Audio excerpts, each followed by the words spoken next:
بسم اللہ الرحمن الرحیم نحمده ونصلی ونسلم علی رسوله الکریم اما بعد.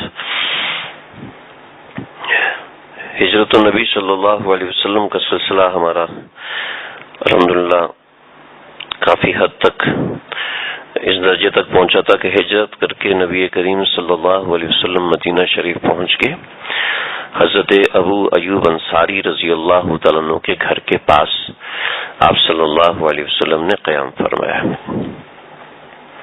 ٹھیک ہے جی، یہاں تک ہماری بات ہو گئی تھی. اس کے بعد یہ آپ کے سامنے مدینہ منورہ کا نقشہ ہے، یعنی ابھی کا جو نقشہ ہے اس میں کچھ چیزیں ہیں اور اوپر مسجد نبوی صلی اللہ علیہ وسلم کا ایک نقشہ بنایا ہوا ہے. یعنی یہ وہ نقشہ ہے جو جس وقت نبی کریم صلی اللہ علیہ وسلم نے مسجد بنائی تھی یہ اس وقت کے حساب سے نقشہ بنایا ہے. بس ایک تقریبی ہے، ایگزیکٹلی نہیں ہے. کوشش کر کے میں نے وہ پلرز کے حساب سے ترتیب لگائی ہے، تو میں نے جو پلرز گنے ہیں نا یہ 49 یہ 48 یہ 47، تو یہ میں نے وہاں پہ لکھ کے لایا تھا، وہاں میں نے نوٹ کیے تھے کون سا پلر ہے. تو یہ بھی تھوڑی گڑبڑ ہو گئی ہے، یہ ایسے نہیں ہے بلکہ ترتیب تو ایسی لیکن کچھ اور ہے. تو پلرز کچھ آگے پیچھے ہیں لیکن بس تقریباً یہ ہے آگے پیچھے اس کے مطابق سسٹم ہے. تو مسجد نبوی صلی اللہ علیہ وسلم بہت بڑی ہے. یہ سمجھ لیں جتنا حصہ آپ کے سامنے ہے یہ مسجد نبوی کا سمجھ لیں کوئی 20واں حصہ ہوگا، یا 20واں حصہ بھی نہ کہیں تو بلکہ 40واں یا 50واں حصہ ہوگا جتنا یہ حصہ ہے. لیکن آقا صلی اللہ علیہ وسلم کے زمانے میں اتنی مسجد نبوی قائم ہوئی تھی. پہلی ہجری میں بہت چند ایک واقعات ہوئے تھے. جہاد فرض ہوا تھا، آپ صلی اللہ علیہ وسلم نے 3 لشکر روانہ فرمائے تھے. ایک لشکر میں آپ خود گئے تھے. اذان کی ابتدا ہوئی تھی، حضرت ام المومنین حضرت عائشہ کی رخصتی ہوئی تھی اور اثار کا معاملہ ہوا تھا، اخوت کا معاملہ ہوا تھا اور جمعے کی ابتدا ہوئی تھی. تو جمعے کی ابتدا کے حوالے سے بھی میں آپ کو بتا چکا ہوں، اذان کے حوالے سے بھی میں آپ حضرات کے سامنے جو باتیں ہیں وہ رکھ چکا ہوں. مسجد نبوی صلی اللہ علیہ وسلم کی تعمیر کے متعلق اور چند مسجد نبوی کا تھوڑا سا تعارف ہو جائے، چند باتیں ہو جائیں مدینہ منورہ کے حوالے سے جو آپ لوگوں کے ذہن میں انشاءاللہ بیٹھی رہیں گی، تو اللہ رب العزت جب بھی لے کر جائیں گے تو ان چیزوں کا، ان مقامات کا تعارف رہے گا. تو تھوڑا سا ان چیزوں کا تعارف ہو جائے گا تو انشاءاللہ ہمیں آگے بات کرنا بڑا آسان رہے گا، مزیدار رہے گا. تو اس لیے یہ سب چیزیں بنائی ہیں. یہ جتنے بھی آپ دیکھ رہے ہیں نا دائرے بنے ہوئے چھوٹے چھوٹے، یہ مسجد نبوی صلی اللہ علیہ وسلم نے پلر رکھے گئے تھے، یعنی یہ اتنے سارے ستون رکھے گئے تھے. اصل میں یہ ابتدا میں مسجد اتنی تھی، یہ ریاض الجنہ ہے، یہ یہاں تک مسجد تھی. مسجد نبوی صلی اللہ علیہ وسلم یہاں تک تھی یا یہاں تک تھی، یعنی آج اس کے 3 پلر مزید لے جائیں. جب غزوہ خیبر ہوا تو نبی کریم صلی اللہ علیہ وسلم نے اپنے ایک انصاری صحابی سے فرمایا کہ جن کا گھر مسجد نبوی میں اس مقام پہ تھا ان کا گھر، تو آپ صلی اللہ علیہ وسلم نے فرمایا کہ اپنا یہ گھر بھیج دو اور اس کے عوض میں تمہیں جنت کے اندر ایک گھر دوں گا، اللہ تعالیٰ تمہیں جنت میں گھر دیں گے. تو ان کی حالت بہت پتلی تھی تو انہوں نے منع کر دیا. تو حضرت عثمان بن عفان رضی اللہ عنہ نے ان سے وہ گھر خریدا، میں نے تفصیل بتائی تھی، اور آپ صلی اللہ علیہ وسلم کے حضور پیش کر دیا.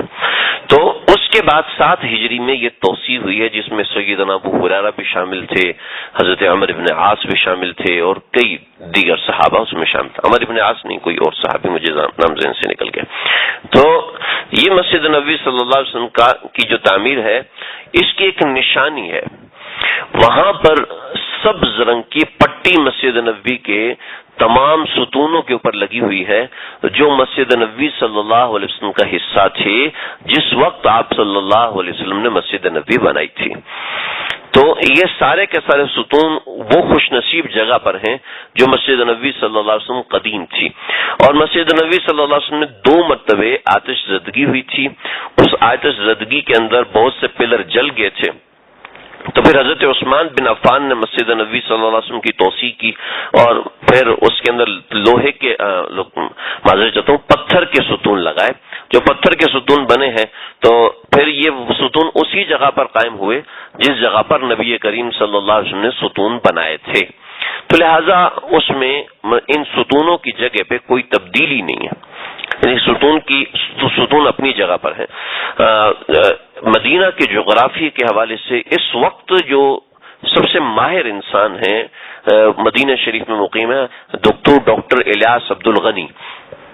ان کی 4-5 کتابیں بھی اس حوالے سے مشہور ہیں. مدینہ میوزیم جو عبدالعزیز المکی نے بنایا ہے، وہ مدینہ میوزیم سارا کا سارا مولانا الیاس عبد الغنی صاحب کی ان کی رہنمائی میں بنایا ہے. میری خود ڈاکٹر الیاس عبد الغنی صاحب سے ملاقات ہوئی، میری کافی دیر ان سے تقریباً 2.5 گھنٹے تک میری ان سے نشست رہی، اور میرے پاس ان کی نشست کی ساری ریکارڈنگ میرے پاس موجود ہے. کافی طویل میں نے ان سے سیرت کے حوالے سے رہنمائی لی، کچھ انہوں نے مجھے ہدیے بھی دیے اور وہاں کا قہوہ بھی پلایا جس سے ہم سب کا گلا جل گیا تھا. ان کا ایک روب ہے، وہ ان کا ایکسیڈنٹ ہوا تھا تقریباً 8 مہینے پہلے، جس میں ان کی بیٹیا کا انتقال ہو گیا اور وہ خود جو ہے وہ ٹانگوں سے معذور ہو گئے. تو ویل چیئر پر تھے، لیکن اللہ بالکل جوان سے آدمی ہے، کوئی اتنے بوڑھے بھی نہیں ہیں. تو اللہ نے ماشاءاللہ ان کو ایسا علمی روب اور ایسی علمی سنجیدگی دی ہے کہ ہمیں ان کے سامنے بیٹھتے ہوئے ڈر لگ رہا تھا. تو صرف میرا یہ حال نہیں تھا، جب میں باہر نکلا تو انہوں نے قہوہ پیش کیا، تو ہم نے قہوہ جیسے پیا نا تو گھبراہٹ میں وہ گرم پی لیا کہ ایسا نہ وہ ناراض ہو جائیں. تو جب میں باہر نکلا میں نے کہا یار زبان جل گئی، دوسرا کہتا میری بھی جل گئی، تیسرا کہتا میری بھی جل گئی، چوتھا کہتا میں نے کہا اچھا میں اکیلا روب میں نہیں تھا، ماشاءاللہ یہ ظاہر بھی تھے. تو مولانا الیاس عبد الغنی صاحب بہت بڑے عالم ہیں. ان کی کتابیں ہیں، اگر آپ دیکھنا چاہیں تو یہ کتابیں تقریباً مدینہ شریف میں ہی ملتی ہیں اور دوسری جگہوں سے نہیں مل رہی یہ کتابیں. میں نے بہت تلاش کرنے کے بعد مدینہ شریف سے منگوائی تھی. تو انہوں نے بڑا زبردست تحقیق کی ہے، اسی کی روشنی میں میں نے کچھ باتیں یہاں پر ذکر کی ہیں. مسجد نبوی صلی اللہ علیہ وسلم کے اس وقت 3 دروازے تھے، ایک باب الرحمہ، ایک باب السلام وہ اس طرف ہے، اور ایک ہے باب جبریل. ٹھیک ہے جی، باب جبریل سے آنا ابھی بند کر دیا، یعنی باب جبریل سے اب ہر کوئی آ نہیں سکتا، اس کے سامنے انہوں نے رکاوٹیں لگائیں. تو باب الرحمہ یہ ہر وقت کھلا ہوتا ہے، لیکن باب الرحمہ یہ اس وقت ادھر تھا، اب باب الرحمہ ادھر آ گیا، اس طرف آ گیا. اور اب مسجد نبوی کی چونکہ اس طرف توسیع ہوئی ہے تو باب الرحمہ اس مقام پہ آ گیا، اور باب السلام اس مقام پہ چلا گیا، یعنی کہ تھوڑے سے اونچے مقام پہ چلا گیا. تو وہ باب جبریل اپنی جگہ پر ہے. نبی کریم صلی اللہ علیہ وسلم کے بعض صحابہ کا انتقال ہوتا تھا، آپ صلی اللہ علیہ وسلم ان کے گھر جاتے تھے اور ان کی تجہیز، تکفین، ان کے جنازہ ان کی قبر میں اتارنے تک آپ صلی اللہ علیہ وسلم وہیں پر رہتے تھے. تو صحابہ کرام نے 1 ہجری میں ایک اور کام فرمایا کہ انہوں نے مسجد نبوی میں ایک جنازہ گاہ تعمیر فرما دی کہ آپ صلی اللہ علیہ وسلم گھر میں استراحت فرمائیں. ہم ایسا کرتے ہیں کہ ہم لوگ جنازے کو اس مقام پہ لے آئیں گے، آپ صلی اللہ علیہ وسلم یہاں پر جنازہ رکھ کے جنازہ پڑھا دیا کریں گے، اگر چاہیں گے تو ہمارے ساتھ بقی تشریف لے جائیں گے، اگر نہیں چاہیں گے تو ہمارے ساتھ بقی نہیں جائیں گے. چنانچہ وہ جگہ یہ باب جبریل کے سامنے کی جو جگہ تھی یہ اس وقت کی جنازہ گاہ تھی. آپ صلی اللہ علیہ وسلم کے سامنے یہاں میت لائی جاتی اور آپ صلی اللہ علیہ وسلم یہاں پر جنازہ فرماتے، اور آپ صلی اللہ علیہ وسلم کبھی کبھی ان کے ساتھ جاتے، کبھی بقی میں چلے جاتے. اس نوعیت کے معاملات ہوا کرتے تھے. اور اس کے بعد آپ صلی اللہ علیہ وسلم کے پاس کچھ صحابہ کرام آنا شروع ہوئے. ایک اور عجیب بات آپ کو بتاؤں کہ مسجد نبوی صلی اللہ علیہ وسلم میں جو نماز ہوتی تھی وہ اس جگہ پر ہوتی تھی، یعنی اس طرف ہوتی تھی، اس لیے کہ بیت المقدس اس طرف تھا. ٹھیک ہے، تو نماز اس طرف ہوتی تھی. جب 2 ہجری میں وہ واقعہ ہوا تحویل قبلہ کا، امید ہے میں آج ہی عرض کر دوں گا، تحویل قبلہ کا واقعہ ہوا تو پھر آپ صلی اللہ علیہ وسلم مصلی یہاں پر تھا، اس جگہ پر تھا، یعنی جس جگہ پر آج مسجد نبوی کی پشت ہے اس جگہ پر مصلی تھا، یعنی جہاں پر آج کل ایک بال لگی ہوتی ہے اس جگہ پر آپ صلی اللہ علیہ وسلم کا مصلی تھا، ریاض الجنہ کے بالکل پیچھے اس جگہ مصلی تھا. اور آپ صلی اللہ علیہ وسلم کا حجرہ مبارک 2، ایک حضرت عائشہ کا اور ایک حضرت سودا کا. یہ بہت اختلاف ہے جو تحقیق حضرت مولانا ڈاکٹر الیاس عبدالغنی صاحب نے فرمائی ہے، میں اس کے حساب سے بتا رہا ہوں. اور بھی بہت سے لوگوں کے اقوال ہیں کہ حجرات ایسے نہیں تھے، کسی اور طریقے سے تھے. وہ میں انشاءاللہ جیسے جیسے آپ صلی اللہ علیہ وسلم کی نکاح اور اس میں تبدیلی آئی تو میں اس کے حوالے سے انشاءاللہ ذکر کروں گا. اللہ نے اگر موقع دیا یا اگلے سال موقع دیا تو انشاءاللہ دیکھ لیں گے اس کو. تو یہ جو حجرہ تھا یہ حضرت عائشہ کا حجرہ تھا، اور یہ جو حجرہ تھا حضرت سودا بنت زمعہ رضی اللہ تعالیٰ عنہ ان کا حجرہ تھا.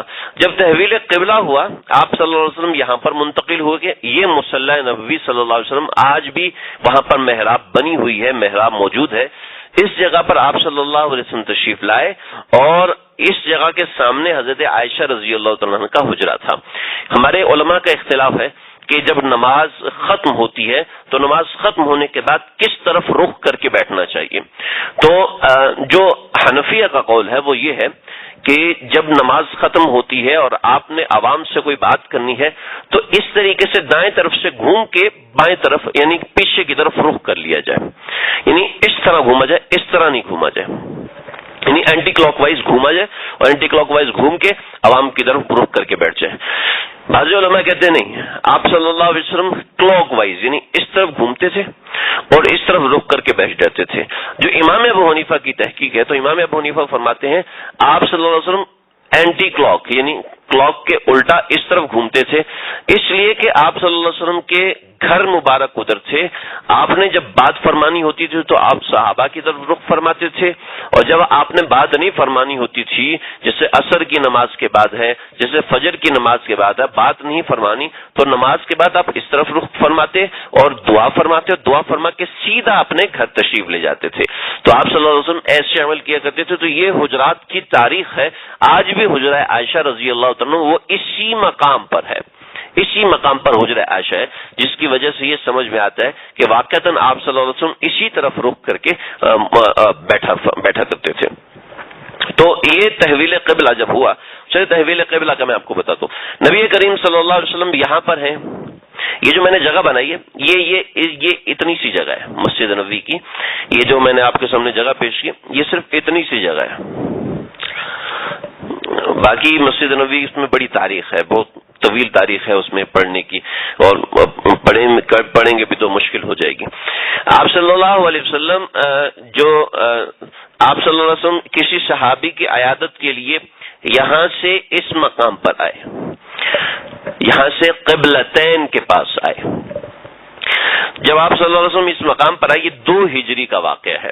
میں آج جو واقعات عرض کر رہا ہوں وہ پہلی اور دوسری ہجری کے واقعات ہیں. اس کے درمیان جو غزوات ہوئے وہ کچھ ایسا مضمون ہے کہ کافی تفصیل رکھتا ہے. ہم موقع ہوا تو اس کو ذکر کریں گے، نہیں تو جو ضروری باتیں جو آپ کو آگے چل کے فائدہ دیں گے، اس لیے کہ ہمارے پاس شاید آج 28ویں رات ہے اور کل 29ویں رات ہے، تو شاید ہمارے پاس زیادہ وقت نہ ہو، شاید ہمارے پاس کل ہی کا دن ہو. تو بہرحال میں اتنی باتیں آپ کو سمجھا دوں مدینہ کی تاریخ کے حوالے سے، تاکہ آپ لوگوں کو اللہ کل موقع دیتا ہے تو آپ لوگوں کے ذہن میں یہ بات بیٹھی رہیں، تو آپ جائیں گے تو انشاءاللہ ادھر جانے سے انشاءاللہ نفع ہوگا. تو یہ دیکھیں آپ صلی اللہ علیہ وسلم اس مقام پر آئے، اور اس مقام پر آپ صلی اللہ علیہ وسلم کسی صحابی کی عیادت کے لیے آئے تھے. یعنی کسی کی عیادت کے لیے جانا یہ سنت نبوی صلی اللہ علیہ وسلم ہے. آپ صلی اللہ علیہ وسلم صحابہ کی عیادت کے لیے ضرور جایا کرتے تھے. تو جب بھی موقع ملے کہ کسی کے بارے میں علم ہو کہ وہ بیمار ہے تو اس کی عیادت کے لیے جانا چاہیے. شرط یہ کہ وہ محرم ہو، اور اگر نہ محرم ہے اور کوئی شخص ایسا ہے کہ جو بزرگ ہے، بوڑھا ہے، تو اس کو چاہیے کہ وہ جائے اور ان کے مردوں سے پوچھ لے.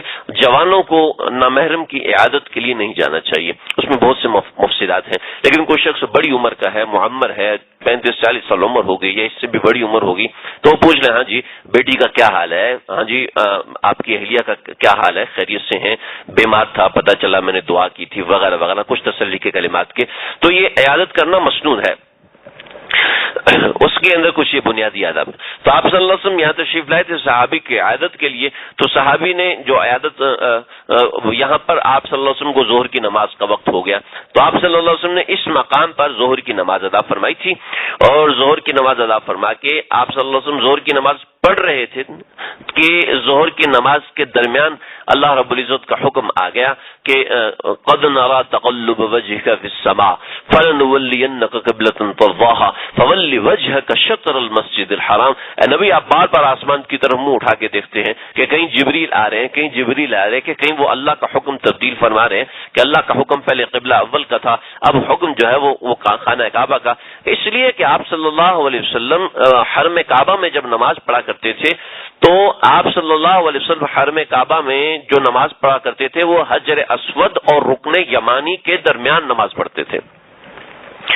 ہاں جی، حجر اسود اور رکن یمانی یہ کعبۃ اللہ کے دو مشہور جگہ ہیں.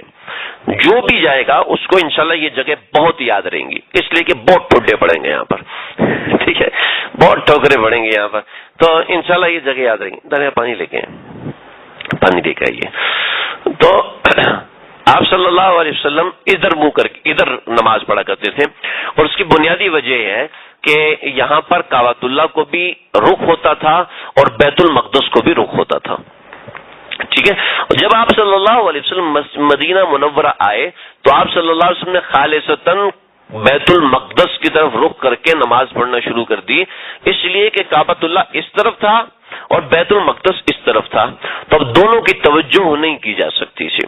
تو آپ صلی اللہ علیہ وسلم نے بیت المقدس کی طرف رخ کر دیا، اور جو بیت المقدس کی طرف رخ کیا تو اس کا بہت سے مقاصد سے اول تو اللہ کا حکم تھا، اس کے ساتھ یہ تھا کہ یہود کو پتہ چلے کہ ہم بھی تمہارے اہل قبلہ ہیں، لہٰذا ہمارا دین بھی وہی ہے جو حضرت عیسیٰ کا تھا، جو حضرت موسیٰ کا تھا، حضرت داؤد کا تھا، حضرت ابراہیم کا تھا، جو دین ان کا تھا وہی دین ہمارا ہے.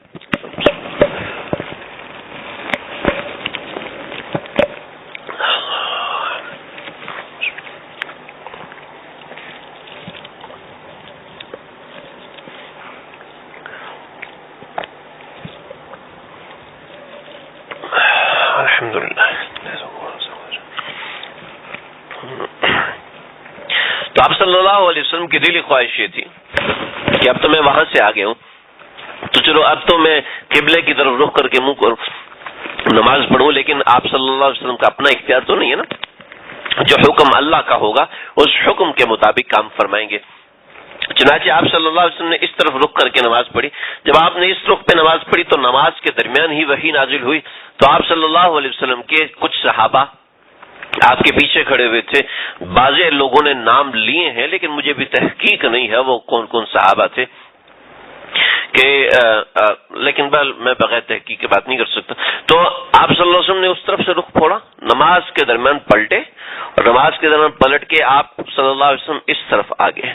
تو صحابہ کی صف اس طرف مڑ گئی، پھر دوسری صف اس طرف مڑ گئی، اور جو تیسری صف تھی وہ اپنی جگہ پہ گھوم گئی. یعنی نماز کے درمیان سجدے کے اندر یا رکوع کے اندر تھے جب آپ صلی اللہ علیہ وسلم نے حیت بدلی، اور سب صحابہ نے بھی حیت بدلی. اور پھر عصر کی نماز میں آپ صلی اللہ علیہ وسلم نے قبلے کو اس طرف رخ کر دیا مسجد نبوی صلی اللہ علیہ وسلم میں. تو آپ صلی اللہ علیہ وسلم کو جو یہ حکم ہوا 18ویں مہینے میں ہوا ہجرت کے بعد، 18ویں مہینے میں یعنی دوسرے برس، ہجرت کے دوسرے برس تحویل قبلہ کا ہو. ادھر یہود نے مذاق اڑانا شروع کر دیا، اس لیے کہ یہود کا قبلہ چھوڑ دیا گیا تھا، یہود کو چھوڑ دیا گیا، اس لیے کہ یہود تو بیت المقدس کی طرف رخ کر کے نماز پڑھا کرتے تھے. تو یہود کو اس پہ چوٹ لگی. تو آپ صلی اللہ علیہ وسلم نے فرمایا دیکھو تمہاری اپنی کتابیں کہتی ہیں کہ وہ نبی القبلتین ہوگا جو آئے گا، یعنی دونوں قبلوں کا نبی ہوگا. یعنی وہ پہلے ایک قبلے کی طرف منہ کر کے نماز پڑھے گا، پھر وہ دوسرے قبلے کی طرف منہ کر کے نماز پڑھے گا. یہ تمہاری کتابوں میں بھی لکھا ہوا ہے. جب یہ تمہاری کتابوں میں لکھا ہوا ہے تو میں اس میں کوئی نئی بات کہاں سے لے کے آیا ہوں؟ تمہاری اپنی کتابیں اس بات کی تصدیق کر رہی ہیں کہ میں سچا نبی ہوں. اور قبلے کا تبدیل ہونا یہ یہود کی کتابوں میں بھی لکھا ہوا تھا کہ آپ صلی اللہ علیہ وسلم نبی القبلتین ہوں گے، یعنی دونوں قبلوں کی طرف رخ کر کے باری باری نماز پڑھیں گے. لہذا وہ کام تو ہو گیا تقریباً 14-15 برس، اور اب سے یہ کام شروع ہوا یعنی بیت اللہ کی طرف رخ کر کے نماز پڑھنا. تو یہ جو حکم ہوا یہ پہلی یا دوسری ہجری کے اندر ہوا کہ آپ صلی اللہ علیہ وسلم نے اس طرف رخ کر دیا. پھر مسجد نبوی صلی اللہ علیہ وسلم کے علاوہ مدینہ منورہ صلی اللہ علیہ وسلم کے اندر ایسا تھا کہ مدینہ کے تقریباً جتنے بھی کنویں تھے سب کا پانی کھارا تھا. جتنے بھی کنویں تھے. تو صحابہ کرام کو بہت پریشانی تھی. صرف یہ ایک کنواں تھا بیر روما، یہ کنواں تھا جو قبلتین کے قریب ہے. یہ بیر روما وہ کنواں تھا جس کے اندر میٹھا پانی تھا. لیکن یہ کنواں کسی یہودی کے پاس تھا، کسی مسلمان کے پاس نہیں تھا. اور میٹھا پانی آپ کو پتا ہے پینے کے لیے، استعمال کرنے کے لیے، فصلیں اگانے کے لیے میٹھے پانی کی ضرورت ہوتی ہے. کھارے پانی سے یہ کام ہو نہیں سکتا، ناممکن ہے. تو اب مدینہ شریف میں یہ بڑی پریشانی تھی. جب یہودی نے دیکھا کہ یہ تو سارے محمد صلی اللہ علیہ وسلم کے صحابہ بنتے جا رہے ہیں، اوس اور خزرج نے یہ کر دیا کہ یہ ہمارے لوگوں کو ہم سے کاٹتے جا رہے ہیں اور ہمارا اقتدار ہم سے چھن گیا، اس لیے کہ آپ صلی اللہ علیہ وسلم نے سب سے پہلے آ کے کچھ معاہدے پیش کیے اور فرمایا آج کے بعد مدینہ شریف کے اندر کعب بن اشرف یا کوئی اور بندہ اس کی حکومت نہیں چلے گی. آج کے بعد مدینہ شریف کے اندر جو بھی فیصلہ کریں گے وہ محمد رسول اللہ صلی اللہ علیہ وسلم فیصلہ فرمائیں گے. یہ سارے اہل مدینہ کو قبول ہو گیا. پھر دوسری طرف اسد بن زرارہ جو کہ قبا کے بانی تھے، جو قبا کے بڑے تھے، یہاں کے اسد بن زرارہ قبا کے بڑے تھے. اسد بن زرارہ کا انتقال ہو گیا تو قبا والے سارے کے سارے آئے اور نبی کریم اس وقت میں جو مدینہ شریف تھا وہ صرف اتنا تھا، یعنی مدینہ کی جو آبادی تھی وہ صرف اتنی تھی جتنی آج مسجد نبوی صلی اللہ علیہ وسلم کے اندر ہے. یعنی آج جتنی مسجد نبوی ہے اور مسجد نبوی کا چھوٹا سا صحن ہے، یعنی اتنی آبادی تھی. اس کے علاوہ مدینہ شریف میں آبادی نہیں تھی. اور مسجد نبوی صلی اللہ علیہ وسلم کے اس طرف ایک میدان تھا جو کہ مسجد مدینہ سے باہر تھا، سمجھ رہے. لیکن آپ صلی اللہ علیہ وسلم نے فرمایا کہ مسجد مدینہ منورہ ان دو پہاڑوں کے عیر اور سور کے درمیان جو جگہ ہے وہ مدینہ ہے. عیر جو یہ جبل عیر ہے اور یہ جبل احد ہے، اس کا کونا ہے جبل سور. ٹھیک ہے، یہ مجھے بہت پریشانی رہی حدیث کے اندر. میں سمجھا پرنٹنگ کی مسٹیک ہوگی، عیر اور سور کے درمیان کا علاقہ مدینہ ہے، تو میں نے کہا وہ سور تو ادھر مکے کے اندر ہے، تو یہ کیسے ہو گیا؟ تو اس کی تحقیق یہ ہے کہ جبل احد کا ایک کونا ہے، اس کونے کو سور کہتے ہیں. ٹھیک ہے، تو عیر اور سور کے درمیان جو جگہ ہے وہ مدینہ منورہ ہے، یعنی اس کے علاوہ مدینہ نہیں ہے. لہٰذا یہ جو روڈ ہے، میں نے اس کی روڈ کا ایک نقشہ کھینچا ہے. وادی عقیق اس سے باہر ہے اور وادی عقیق اس سے باہر ہے. یہ ابیار علی جو تبوک کی طرف جاتے ہیں یہ بھی باہر ہے. وادی عقیق اس کے باہر ہے. وہیں باہر مدینہ سے باہر کعب بن اشرف کا جلا ہوا قلعہ بھی آج موجود ہے. اس کے علاوہ اور بھی بہت چیزیں موجود ہیں جو مدینہ شریف میں ہیں، لیکن وہ یہودیوں کے جتنے علاقے ہیں جیسے بنو نذیر کے علاقے ہیں وہ سارے کے سارے اس حدود سے باہر ہیں جو عیر اور سور کے درمیان ہے. عیر اور احد کے درمیان کی جو حدود ہے وہ باہر ہے. لہذا یہودی یہ کہہ دیں کہ ہمارا مدینے پہ قبضہ تھا اور محمد عربی صلی اللہ علیہ وسلم نے قبضہ کر لیا. ہاں، یہودیوں کی بات اس لیے مانی جاتی تھی کہ ان کو سمجھتے تھے یہ اہل کتاب ہے، یہ نیک لوگ ہیں، محمد عربی صلی اللہ علیہ وسلم کے انتظار میں آئے. لیکن آپ صلی اللہ علیہ وسلم نے آتے ہی سب سے پہلے یہودیوں سے معاہدہ کیا تاکہ ایک دشمن ہمارا کم ہو اور دوسرے دشمن کے ساتھ معاملہ ہو. پھر کتب علیکم القتال، آپ صلی اللہ علیہ وسلم کو حکم دیا گیا ہے، نبی صلی اللہ علیہ وسلم آپ کے اوپر قتال بھی فرض کر دیا گیا ہے. چنانچہ آپ صلی اللہ علیہ وسلم نے اس کا معاملہ کرنا شروع کیا. تو ان ساری وجوہات کی بنا پر یہودی بہت غصے میں تھے. چنانچہ انہوں نے پانی مہنگا کر دیا. جب بھی غصہ چڑھتے تو پیٹرول مہنگا کر دیتے ہیں نا پاکستان کے لیے، ہے نا جی، ہوتا ہے نا ایسے. جب بھی ان کو مسئلہ ہوتا ہے تو پاکستان کی کرنسی کی ویلیو کم کر دیتے ہیں. کرنسی کی ویلیو کم ہوئی تو چلو جی کام خراب ہونا شروع ہو گیا. اللہ کے نبی نے فرمایا تھا، میں نے خود تو نہیں پڑھی لیکن بڑے مستند عالم سے یہ بات سنی ہے. اللہ کے نبی نے فرمایا کہ جو بھی رقم بناؤ سونے اور چاندی سے بناؤ، سونے اور چاندی سے. آپ نے اگر اس کے حوالے سے پڑھا ہو کچھ اکنامکس کو تو امید ہے آپ کو پتا ہوگا کہ اصل تو ہمارے پاس جو نوٹ ہوتا ہے، یہ اصل میں نوٹ جو ہے یہ خود کچھ نہیں ہے، اس کے بیک میں سونا ہوتا ہے. 10 روپے کے پیچھے سونا کم ہوتا ہے، 100 روپے کے پیچھے سونا زیادہ ہوتا ہے. ہاں جی، تو اصل میں تو یہ نوٹ ہے، یہ ایک ویلیو ہے، یہ اصل میں قیمت نہیں ہے، یہ ویلیو ہے، ایک جو ہمیں ویلیو دی جاتی ہے کہ آپ اس کو استعمال کر سکتے ہیں. اصل میں تو یہ نوٹ ایک ویلیو ہے، ورنہ اس کے علاوہ اس کی کوئی حیثیت نہیں. لیکن اصل ویلیو سونے اور چاندی کی ہے. تو آپ صلی اللہ علیہ وسلم نے معیشت کو کنٹرول کرنے کے بڑے زبردست اور مستحکم اصول بتائے ہیں. کاش کہ ہم مسلمان اس کو فالو کریں، تو مسلمان اس پہ چلنا شروع کریں تو بہت بہت ترقی ہوگی. لیکن ہمارے پاکستان کے کونسل ہے جو کہ معاشیات کے حوالے سے، ہمارے ایک ساتھی مبشر وہ اکنامکس کے بہت ماہر آدمی ہیں، میرے پیر بھائی بھی ہیں، میری اچھی وقت سے ان سے سلام دعا تھی، اب پتہ نہیں کہاں غائب ہے. تو انہوں نے بتایا کہ ہم نے پاکستان کے اندر مروج کرنے کے لیے حکومت پاکستان سے اجازت ملی تھی. جہانیہ پاکستان کا ایک شہر ہے، اس کے اندر ہم نے 1 مہینہ اس کرنسی کو لاگو کر کے اس کے حوالے سے تجارت کرنا تھی اور پھر پاکستان میں اس کا ایکسپیرینس ہونا تھا. لیکن آپ کو پتا ہے کہ دشمن عناصر یہ نہیں ہونے دیتے، بہت سی چیزیں اس میں حائل. اگر پاکستان کی کرنسی میں وہ سکے اور وہ چیزیں آ جاتی تو پاکستان کی کرنسی ایسے ہو جائے گی کہ دنیا بدل جائے گی، پاکستان کی کرنسی نہیں بدلے گی. لیکن بہرحال جب معیشت یہودیوں کے ہاتھ میں ہے تو اب وہ ہمیں ہلنے نہیں دیں گے. یہ ایک پکا ٹھکا اصول ہے. ہمیں اگر دوائی لینی ہوتی ہے، اگر 1 روپے کی 5 گولیاں بھی ملتی ہیں نا، اس کے اندر 8 آنے یہودیوں کے پاس جاتے ہیں کہ نہیں جاتے؟ کہ پرنٹنگ ان کی ہے، فارمولے ان کے ہیں، ایکسپائری ڈیٹس کی سیاہی ان کی ہے، ایکسپائری ڈیٹ کی مشینیں ان کی ہیں. ہم تو بس ٹھپے لگا رہے ہیں. ایسا ہے کہ نہیں؟ ہمارے بوڑھے کو ایک لاٹھی چاہیے ہوتی ہے، اس لاٹھی کے اندر بھی پیسے وہ ہم سے لے رہے ہوتے ہیں. ہمارا ایک بچہ کینڈی لینڈ کی چاکلیٹ کھا رہا ہوتا ہے، 10 روپے کی چاکلیٹ کھا رہا ہے، اس میں بھی پیسے وہ لے رہے ہوتے ہیں، پروفٹ لے رہے ہوتے ہیں کہ نہیں؟ آپ لوگ پڑھے لکھے ہیں، کچے بچے تو نہیں ہے نا، کل کے دیہاتی تو ہے نہیں کہ آپ لوگوں کو کچھ پتہ نہ ہو، جانتے ہیں نا جی. تو یہودی ایسا ہے، ذہن شاطر رکھتا ہے کہ وہ ہمیشہ تجارت پہ فوکس کرتا ہے. اس کو پتہ تجارت مرکزی چیز ہے. تجارت کے اندر ہتھیار بھی ہم سپلائی کریں گے، تجارت کے اندر دوائی بھی ہم سپلائی کریں گے. انہیں ماریں گے بھی، ہم مارنے کے بھی پیسے لیں گے، بچانے کے بھی پیسے لیں گے. کیوں جی؟ تجارت ایسی چیز ہے. چنانچہ یہودی نے کنویں کا پانی مہنگا کر دیا، مسلمانوں کو مہنگا کر دیا. اب دیکھو مسلمان کا ذہن کیسے. یہودی آج بھی مسلمان سے ڈرتا ہے، وہ عیسائیوں سے بھی ڈرتا ہے، اس لیے کہ وضربت علیہم الذلۃ والمسکنۃ وباءوا بغضب علی اللہ، اور اللہ نے ان کے اوپر مسکنت ڈالی ہے. میں اس آیت سے نا بڑا پریشان ہوا، بہت پریشان ہوا. میں نے مولانا یوسف الحدانی صاحب کی تفسیر سنی نکال کے، میں نے اور کئی اکابرین کی تفسیر سنی، مجھے تسلی نہیں ہوئی. میں کہا حضور بات علیہم الذلۃ والمسکنہ، ان کے اوپر ذلت بھی اور مسکینی بھی ہے، حالانکہ پیسہ سب سے زیادہ یہودیوں کے پاس ہے، تو مسکنت کیسی ہوگی، ذلت کیسی ہوگی؟ تو مجھے میرے ایک ساتھی جنہوں نے تقریباً 12-13 برس لندن میں گزارے، کہتے ہیں فیصل بھائی آپ کو کیوں پریشانی ہے؟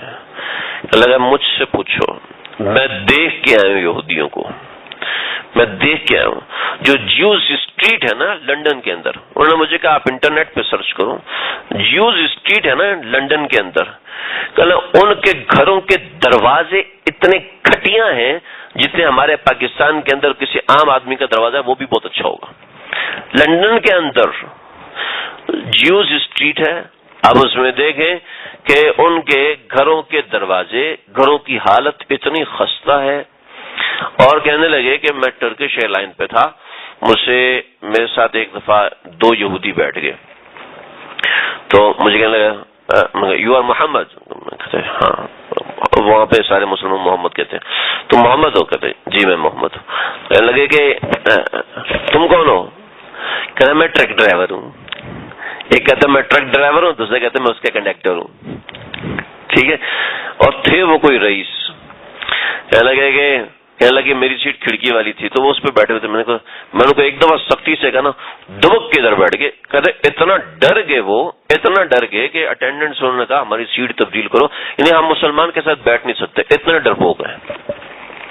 کہتے اتنے ڈرپوک ہے. کہتے ایک واقعہ ایسے بے شمار واقعات ہیں کہ اللہ نے صحیح فرمایا یہ بہت ڈرپوک قوم ہے. یہ اپنا کام تجارت، اپنا کام مشورے، سامنے آ کے کوئی جنگ نہیں کرے گا، چھپ کے پیچھے چھپ کے پتہ نہ چلے میں کر رہا ہوں. یہ یہودیوں کا طریقہ، یہودیوں کا ترا ہے. تو خیر اس نے کیا کیا، مسلمان کو تکلیف پہنچانے کے لیے کہا کہ میں کنویں کا پانی مہنگا کر رہا ہوں. چنانچہ کنویں کا پانی مہنگا کر دیا. تو آپ صلی اللہ علیہ وسلم نے فرمایا جو اس کنویں کو خرید کے اللہ کے نام پہ وقف کر دے میں اس کو جنت کی بشارت دیتا ہوں. کون اٹھا؟ حضرت عثمان. مسلمان کا دماغ دیکھو. یہودی سے کہا بھائی کنویں کا پانی تم بھی لیتے ہو، کنویں کا پانی ہم بھی لیتے ہیں، تم بیچتے ہو آتے 1 درہم 2 درہم 1 دانک 2 دانک، پورے دن میں 20 درہم کماتے ہو 30 درہم کماتے ہو، کہاں اتنا کماتے ہو؟ کہ یہ کنواں مجھے 18,000 درہم میں بیچ دو. اس کا دماغ بنایا. کہتے ہاں 1 دن میں 18,000 درہم مل جائیں گے تو اس میں؟ کہتے نہیں. کہ چلو ایسا کرو، کہ پھر میرے پاس پانی نہیں دے گا، مسئلہ ہو جائے گا. ایسا کرو 18,000 میں آدھا کنواں مجھے دے دو. کہ آدھا کیا مطلب آدھا؟ کہ 1 دن میں بھروں گا 1 دن تم بھرنا، 1 دن میں بیچوں گا 1 دن تم بیچنا. کہتا ہاں یہ بات صحیح کی، میرے پاس پانی رہے گا. چنانچہ کنواں وہ 18,000 درہم میں آدھا کنواں حضرت عثمان کو دے دیا. حضرت عثمان رضی اللہ عنہ نے فرمایا کہ جس نے میرے دن میں پانی بھرنا مفت میں بھر کے لے جائے. واپس تو ہو نہیں سکتا نا. اب جو یہودی تھے وہ بھی حضرت عثمان کے دن میں بھرتے تھے، اور یہودی کھڑا منہ دیکھ رہا ہے. کہتے حضرت عثمان سے دیکھو آدھا کنواں 18,000 درہم میں خریدا تھا، آدھا کنواں بقی آدھا کنواں بھی 18,000 درہم میں خریدا تھا. ٹھٹھو کوئی نہیں، 18,000 کوئی نہیں ملیں گے. اگر دینا ہے 800 درہم میں تو ٹھیک ہے، 800 درہم میں دینا ہے تو ٹھیک ہے، نہیں تو اپنے پاس مجھے ضرورت نہیں. سن رہے کیسا دیں؟ اس نے کہا یہ 800 ہی بڑے غنیمت ہے، لے لو چلو. وہ 800 لیے، بقیہ کنواں بھی دے دیا. یعنی کنویں کی جتنی کاسٹ تھی اس سے صرف 800 درہم زیادہ دیے. کیسی تجارت کی اللہ، کیسی تجارت کی. اللہ نے یہ مسلمان کو دماغ دیا ہے. یہ نہیں کہ مسلمان یہودیوں سے مار کھا رہا ہے، مسلمان عیسائیوں سے مار کھا رہا ہے اس لیے کہ مسلمان اپنا دماغ استعمال نہیں کر. آج وار دماغ کی ہے.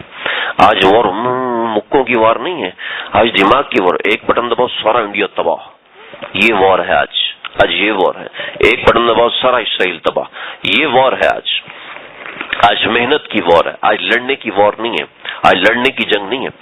تو یہ اللہ رب العزت نے حضرت عثمان کو دماغ دیا تھا. حضرت عثمان کو ایسا اللہ نے دماغ دیا. چنانچہ سارا کنواں لے کے اللہ کے نبی کے دربار، لینا تو سارا ہی تھا، لینے تو سارا ہی تھا، اس کو گھمایا تھا. حضرت عثمان نے وہ کنواں لیا، کنواں لے کے اللہ کے نبی کے دربار میں. اللہ کے نبی یہ وقف للہ، یہ اللہ کے راستے میں وقف ہے. چنانچہ اب دیکھیں 18,000 درہم میں وہ کنواں لیا. آج بیر عثمان میں ادھر گیا ہوں، اللہ نے سعادت نصیب فرمائی، ورنہ وہاں جانے نہیں دیتے. وہاں جانے کا بڑا اسپیشل طریقہ ہم نے استعمال کیا. وہ یہ تھا کہ وہاں ایک ساتھی ہیں ہمارے، میں نے ان سے کہا بھئی ایسا کرو یار، تم پانی تو بھرتے ہو تو کسی کو قطع کرو تھوڑا سا، تو کسی سے عربی میں بات کرو. وہ وہاں آپ کے امام مسجد کے امام ہے ظاہر بات ہے، لیکن وہاں حکومت کی پابندی ہر کوئی جا نہیں سکتا، تو بند کیا ہوا ہے کہ لوگ وہاں چومنا چاٹنا شروع کر دیتے ہیں، تو ظاہر بات ہے پھر وہ حکومت اس پہ پیچھے لگی ہوئی ہے. تو وہ ادھر گئے اور انہوں نے جا کے بات کی، کہنے لگے کہ بھئی ایسا کرو مجھے پانی بھرنا ہے. وہ آتا وہ پانی بھرتے ہیں، تو اب بیر عثمان کا پانی بھرنا ہے تو آپ مجھے پانی بھرنے دینا. کہا ٹھیک ہے. وہاں پہنچے تو انہوں نے کہا تم نے گاڑی میں بیٹھے رہنا ہے. ہم گاڑی میں بیٹھے رہے تو واحد میں نے کہا شیخ دقیق واحد اريد انظر هذه البئر. تعال یلا کوئی جلدی آ جاؤ. میں آ گیا. میں نے کہا شیخ ہماری خواتین ساتھ ہیں نا، اہل بیت معنا، میں نے کہا ہمارے گھر والے ہمارے ساتھ ہیں. دقیق واحدہ. تو انہوں نے کہا تعال جلدی لے آؤ. تو جناب گھر والوں کو بھی اتارا، اور ہمارے ساتھ 6-7 خواتین تھیں، ہم 4-5 آدمی تھے. ہم سب نے الحمدللہ خوب زیارت کی. بتایا کہ بیر عثمان کی آج ویلیو 50 ملین ریال ہے. آج اس کی ویلیو 50 ملین ریال ہے. 50 ملین ریال پاکستان کے ذرا ضرب دو 35 کے ساتھ یا 37 کے ساتھ، سمجھ میں آ جائے گا. اور کیا ہوا ہے، آج حکومت سعودیہ نے ایک اکاؤنٹ بنایا ہے، ایک پورا اکاؤنٹ بنایا وقف للعثمان، حضرت عثمان کے نام کا اکاؤنٹ بنایا ہے جس میں کروڑوں ریال رکھے ہوئے ہیں. ان حضرت عثمان کا یہ صدقہ جاریہ کہاں جا رہا ہے؟ یعنی 1400 سال گزر کے اور اس کنویں کا پانی ایسے سپیڈ میں آ رہا ہے جیسے ٹیوب ویل چل رہا ہوتا ہے نا، کنویں سے جو پانی نکل رہا ہے، یعنی کہ یہ کنواں ہے، اس میں انہوں نے لگائے ہوئے، اس کے ساتھ ایک انہوں نے تالاب بنایا ہوا ہے جو کہ تھوڑا زمین کے اندر کر کے بنایا ہوا ہے، اس کے اوپر گرین شیٹ ڈالی ہوئی ہے کہ وہ وہاں پہ پانی جمع ہو رہا ہے، پھر اوپر ٹینکی ہے، اس پانی اس ٹینکی میں جا رہا ہے تاکہ وہ کہیں بھی انہوں نے بھیجنا ہے تو وہ آسانی سے چلا جائے، پریشر کے ساتھ چلا جائے. تو وہ ٹینکی نیچے ایک بہت بڑا سا تالاب بنایا ہوا ہے، ہماری مسجد سے تھوڑا سا بڑا ہوگا، اس سے بڑا انہوں نے تالاب بنایا ہوا ہے، اس کے اندر پانی مستقل ہر وقت بھر رہا ہے تاکہ اور اس کے اوپر شیٹ اس لیے ڈالیے تاکہ پانی جو خشک ہو کے، جو کہ گرمی وہاں خوب ہوتی ہے تو پانی خشک ہو کے ایسا نہ ہو کہ سارا کا سارا ہوا میں اڑ جائے تو ہمارے پیچھے کچھ بچے گا ہی نہیں. تو اس لیے انہوں نے تو یہ بیر عثمان حضرت عثمان رضی اللہ عنہ یکم ہجری کے اندر خریدا اور خرید کے آپ صلی اللہ علیہ وسلم کے لیے وقف کر دیا. تو یہ کچھ یکم ہجری کے واقعات تھے. اس کے بعد حضرت عائشہ کی رخصتی ہوئی، وہ میں نے آپ کے سامنے عرض کر دیا. کچھ 3 غزوات ہوئے تھے، میں ابھی اس کی طرف نہیں جا رہا. چند ایک مقامات ہیں جو مسجد نبوی صلی اللہ علیہ وسلم کے قریب ہیں. یہ آپ دیکھ رہے ہیں جبل صلہ، جبل صلہ یہ اس مقام پر ہے. اس کے پیچھے میں نے دیکھا 7 مساجد، یہ تبوک کی طرف رستہ جا رہا ہے. 7 مساجد یعنی یہاں پر اس مقام پہ جنگ خندق ہوئی تھی.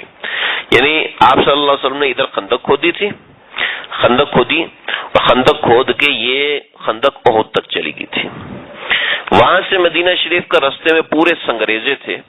یہ پورا رستہ ایسا ہے کہ جس پہ گھوڑا نہیں چل سکتا، اونٹ نہیں چل سکتا، یعنی پتھر وہاں پہ اتنے نوکیلے تھے کہ اس کے اوپر چلنا ناممکن ہے. تو اس طرف سے کوئی مدینے میں داخل ہو نہیں سکتا تھا. اگر تو داخل ہو سکتا تھا تو صرف اس جگہ سے داخل ہو سکتا تھا مدینہ شریف میں. یہ تو جبل صلہ ہے، جبل صلہ اچھا خاصا بڑا پہاڑ ہے، تو جبل صلہ ہے، یہاں پر تھوڑی سی جگہ ہے. تو آپ صلی اللہ علیہ وسلم نے یہاں پر خندق کھدوا دی جبل صلہ سے لے کے یہاں تک جبل احد تک. اور یہ یہاں پر قبیلہ بنو حرام ہے. انشاءاللہ اللہ نے موقع دیا تو میں اس کے حوالے سے کچھ چیزیں بھی عرض کروں گا. تو یہ کچھ چھوٹے مقام. مسجد نبوی کے اس طرف جو ہے وہ جنت البقیع ہے، مسجد نبوی کے اس طرف قبا ہے، یعنی کہ قبلے کے رخ پر اگر آگے بڑھتے چلے جائیں تو مسجد قبا اس طرف ہے، مسجد جمعہ اس طرف ہے. آپ صلی اللہ علیہ وسلم اسی رستے سے مسجد نبوی صلی اللہ علیہ وسلم میں داخل ہوئے تھے. تو یہ کچھ مسجد نبوی کے کچھ چھوٹی چھوٹی اس کے حوالے سے تفصیل ہے. یہاں سے آپ داخل ہوں گے ابیار علی، عام طور پہ اس طرف سے داخل ہوتے ہیں. ابیار علی کے رستے سے گزر کے، یہاں ابیار علی وغیرہ کے رستے سے گزر کے مکہ شریف سے قبا میں اس طرف داخل ہوتے ہیں. تو قبا سے کچھ پہلے مسجد میقات ہے جہاں پر عام طور پہ مکے جانے والے لوگ عام طور پہ احرام باندھتے ہیں. تو یہ کچھ باتیں تھی یکم ہجری کے متعلق، اور 2-3 غزوات ہیں، میں نے ان کا ابھی آپ حضرات کے سامنے ذکر نہیں کیا. کچھ اور باتیں ہیں.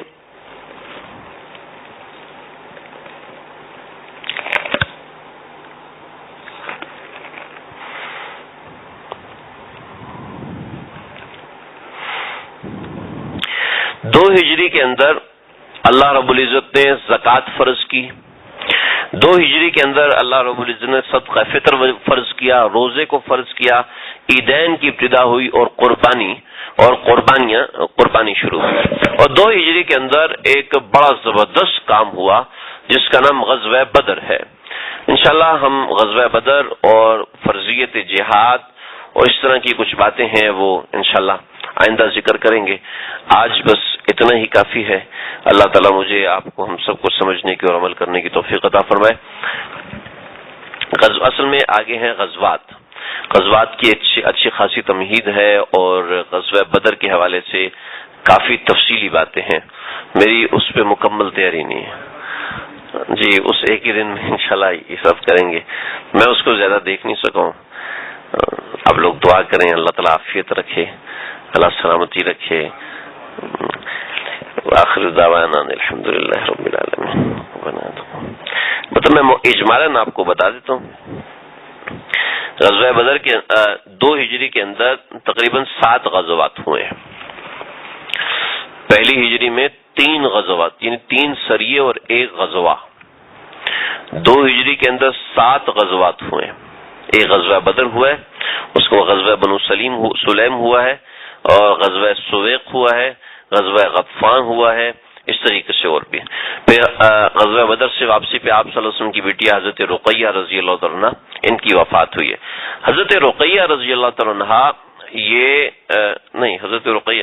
حضرت ام کلثوم رضی اللہ تعالیٰ عنہ ان کا نکاح آپ صلی اللہ علیہ وسلم نے حضرت عثمان بن عفان رضی اللہ تعالیٰ عنہ سے کیا. تو حضرت ام کلثوم یہ خواتین کے اندر، عرب کی خواتین کے اندر سب سے زیادہ خوبصورت خاتون تھی. یعنی آپ صلی اللہ علیہ وسلم کی بیٹیاں ہیں، اور آپ حضرت خدیجہ رضی اللہ عنہ سے ان کی پیدائش ہوئی تھی، اور یہ بھی حضرت آپ صلی اللہ علیہ وسلم کی یعنی لاڈلی بیٹیوں میں سے ہیں. اور آپ صلی اللہ علیہ وسلم کی 4 بیٹیاں تھیں.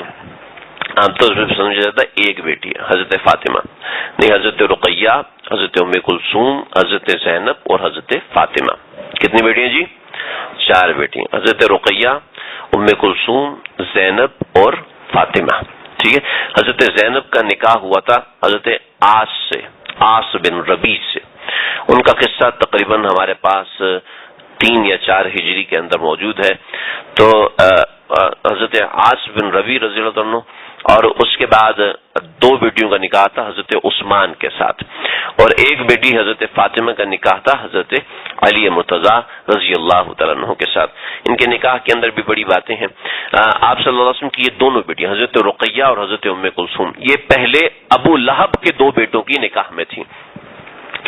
جب ابو لہب کی آپ صلی اللہ علیہ وسلم سے دشمنی زیادہ بڑی ہے تو آپ صلی اللہ علیہ وسلم کے بیٹیوں کو ابو لہب نے اپنے بیٹوں سے کہا کہ محمد کی بیٹیوں کو میرے سامنے طلاق دو.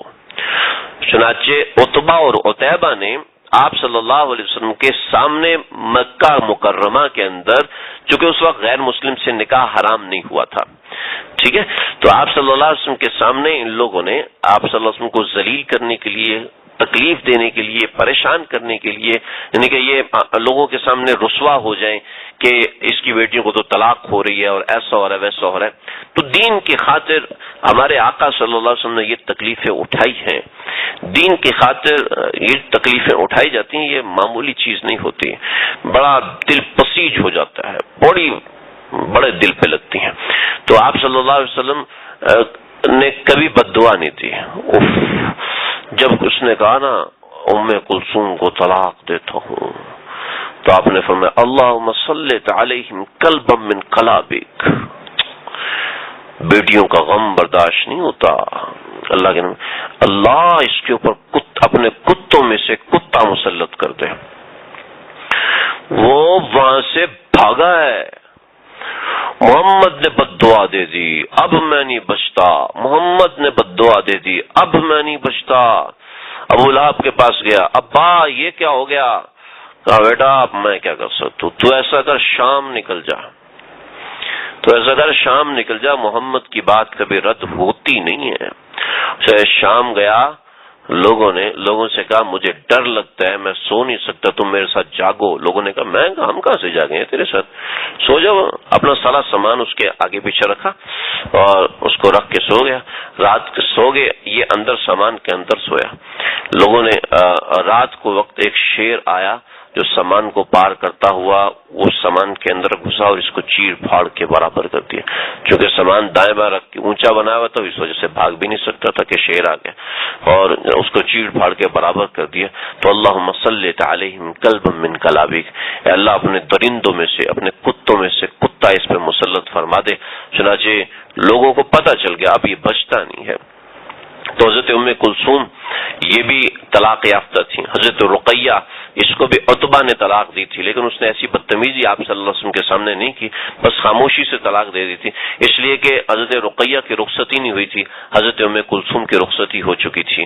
تو لیکن دونوں کو جب طلاق ہوئی تو آپ کے دل پہ بہت غم تھا، بہت صدمہ تھا.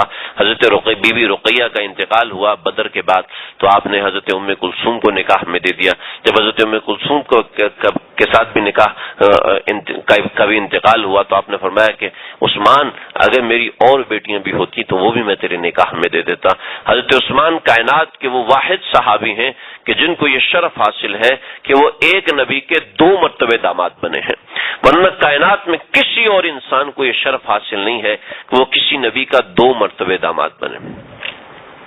2 مرتبہ داماد بننے کا شرف کسی آدمی کو حاصل نہیں ہے کائنات میں سوائے حضرت عثمان کے, اور نہ آگے کسی کو یہ شرف حاصل ہو سکتا ہے کہ وہ کسی نبی کا داماد بنے اور 2 مرتبہ بنے. یہ قسمت صرف حضرت عثمان رضی اللہ عنہ کے حق میں اللہ رب العزت نے لکھی ہے. اس لیے بعض لوگ حضرت عثمان, حضرت رقیہ اور حضرت ام کلثوم کا اور حضرت زینب کا, آپ کی بیٹیاں ہونے کا انکار کرتے ہیں, اس لیے کہ وہ انکار نہ کریں تو ان کو حضرت عثمان رضی اللہ عنہ کو ماننا پڑے گا. حضرت عثمان کو بڑا ماننا, تو اسی وجہ سے وہ انکار کرتے ہیں, کہتے ہیں نہیں صرف حضرت فاطمہ اللہ کے نبی کی بیٹی تھی. تو ایسا بالکل بھی نہیں. اللہ تعالیٰ مجھے آپ کو ہم سب کو سمجھنے کی اور عمل کرنے کی توفیق عطا فرمائے. وآخر دعوانا الحمدللہ رب العالمین. اگر آپ لوگ اگلے سال اعتکاف بیٹھیں گے تو انشاءاللہ ہم کوشش کریں گے اگلے سال یہ ترتیب رکھیں, ورنہ میرے ذہن میں درمیان میں آیا تھا کہ ہم ربیع الاول کے جو 12 دن ہیں اس کے اندر ایک ترتیب رکھیں. اب دعا کریں مجھے اگر بڑوں کی طرف سے اجازت ملی تو ہم یہ سارا سسٹم پروجیکٹر پہ لگائیں گے, اس لیے کہ ابھی تو میں نے یہ آپ کو ایسی ہی چیزیں دکھا رہا ہوں نا خود سے بنا کے. اگر ہم نقشے میں آپ دیکھیں گے نا تو نقشے میں بہت چیزیں واضح ہیں اور بہت سی چیزیں ہیں. درمیان میں پہاڑ ہے, اس کے یہ تو میں نے ایسی بنا دیا نا, تو جب یہ پہاڑ ہے, پھر یہاں پہ قبیلہ بنو سلیم ہے, قبیلہ بنو حرام ہے. قبیلہ بنو حرام میں آپ صلی اللہ علیہ وسلم نے صحابہ کی دعوت کی تھی, حضرت جابر کی دعوت پہ گئے تھے, سارے صحابہ کو بلا لیا, سب آئے, سب نے کھانا کھایا, اور بکری کا جو بچہ تھا وہ ویسے کے ویسے سلامت رہا, وہ اس جگہ پر ہوا تھا. پھر غزوہ احد کے ساتھ کیا کیا معاملات ہوئے, بڑی عجیب داستانیں ہیں. صرف ایک ہم سنائیں گے کل آپ کو نمونے کے طور پہ کہ غزوہ بدر کا آپ نے سنا ہوگا, صحابہ کرام آئے, مقابلہ وہ ختم ہو گیا, لیکن کل آپ سنیے گا کہ غزوہ بدر میں اصل میں ہوا کیا تھا. راستے میں جو صحابہ نے تقریریں کی ہیں اور اللہ کے نبی کا دل گرم ہوا, اور حضرت مقداد بن اسود کہتے ہیں یا رسول اللہ ما کننا قال کما قال اصحاب موسیٰ کہ اذهب انت وربک فقاتلا انہا ہونا لقائدون. اے اللہ کے نبی ہم وہ نہیں ہیں جو آپ سے یہ کہیں کہ آپ جائیں اور آپ کا اللہ جائے اور جہاد کرے. انہا ہونا لقائدون, ہم تو یہاں بیٹھے ہیں, بلکہ کننا نقاتل عن یمینک وعن شمالک وبین یدیک ومن خلفک. اے اللہ کے نبی ہم آپ کے آگے سے قتال کریں گے, پیچھے سے قتال کریں گے, دائیں سے قتال کریں گے, بائیں سے قتال کریں گے. اور اللہ کی قسم جس کے قبضہ قدرت میں مقداد کی جان ہے کہ اگر آپ فرمائیں گے کہ اس سمندر میں کود جاؤ تو اللہ کی قسم ہم میں سے کوئی ایک بھی پیچھے نہیں رہے گا. اوہو, اللہ کے نبی کا دل ایسے خوش ہوا. صحابہ کہنے لگے کاش, حضرت عمر کہتے ہیں کاش یہ بات میں کہہ دیتا, ابو بکر کہتے ہیں کاش یہ بات میں کہہ دیتا. لیکن اس بات کا سینیریو تھا, حضرت مقداد کے کہنے کی خاص وجہ تھی. حضرت مقداد سے ہی اللہ کے نبی یہ سننا چاہتے تھے, اور ان سے کیوں سننا چاہتے تھے وہ ایک وجہ تھی. انصار سے کچھ معاہدے ہوئے تھے, اس کا ایک پورا بیک گراؤنڈ ہے, پوری ایک وجہ ہے. اللہ کے نبی کیوں نکلے تھے, کس وجہ سے نکلے تھے, کیا حالات تھے, جہاد اقدامی ہے, جہاد دفاعی ہے, ان پہ اٹیک کر رہے تھے, رستہ کون سا تھا, اللہ کے نبی نے کون سا رستہ پکڑا, وہ انشاءاللہ ہم کل ذکر کریں گے. آپ لوگ دعا فرمائیں تو انشاءاللہ اللہ کرے یہ بیٹھنا, یہ اٹھنا, یہ چلنا, یہ پھرنا اللہ آباد رکھے. وآخر دعوانا الحمدللہ رب العالمین. جی وہی کریں گے, وہی کہہ رہا ہوں انشاءاللہ کل.